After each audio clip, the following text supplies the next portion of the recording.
Hey guys, Parker Hammock here, and today I wanted to talk about 3 steps you can take to effectively build habits. So let's get right into it.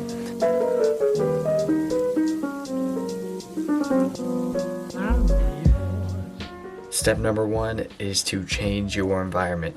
I think this is the most important one besides number 2 and 3, obviously.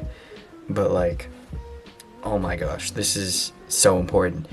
An example, 2 things you can do to change your environment is to remove obstacles, like removing sugar from your cabinets, removing all your sugar from your fridge, cabinets, whatever, to stop triggering those sugar food habits if you're getting into a diet. Sorry, I'm tripping over my tongue right here. Or having your phone shut off while you're working so you don't have that obstacle of notifications and social media and all that in your way while you're working or doing schoolwork or just trying to get stuff done. And putting more cues and reminders in your environment also helps, and that's a part of changing your environment.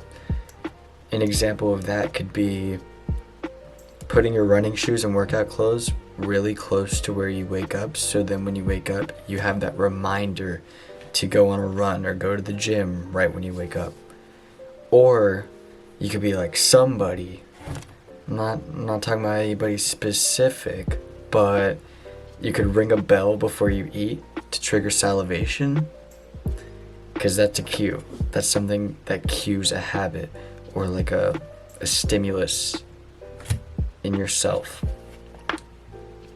Sorry if that's a little weird example, but it's one that everybody knows, and using cues is quite effective. And reminders, like if you have a reminder on your phone to do a habit, you're more likely to do it.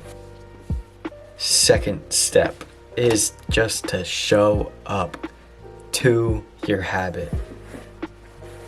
My recommendation is setting a minimum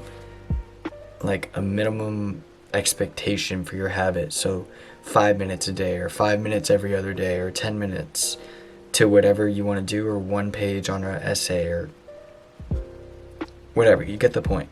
And meet that every single day you want to do that, but you just got to show up for it to become a habit. Because if you skip a day here and there, it won't become a habit. It's more likely to fall through if you don't show up every single day or every day that you want to do it. Third step is to have a clear vision and a direction in where you want to go. Because I don't know if any of you have heard Arnold. I don't know if any of you guys have heard Arnold's speech on having a vision and a clear path and plan for what you want to do, but it's a really moving speech that makes sense, because if you have a vision of where you want to be and how you want to implement it, you'll have more motivation and more willpower to actually carry through with it, instead of just being like, oh, I want to read just because I don't really know why I want to read, but I want to read.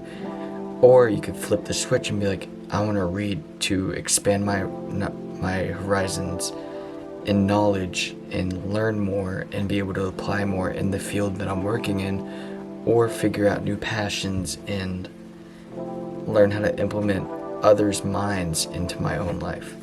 That's personally how I look at reading and information, and it's just so helpful for me. Yeah, I think that's pretty much it. It's a very short video, but that's really all it is to habits. You just gotta stick with it for 21 days.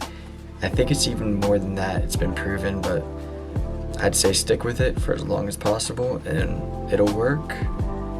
Make your environment right, show up, and have a vision for where you want to be. Alright, see ya.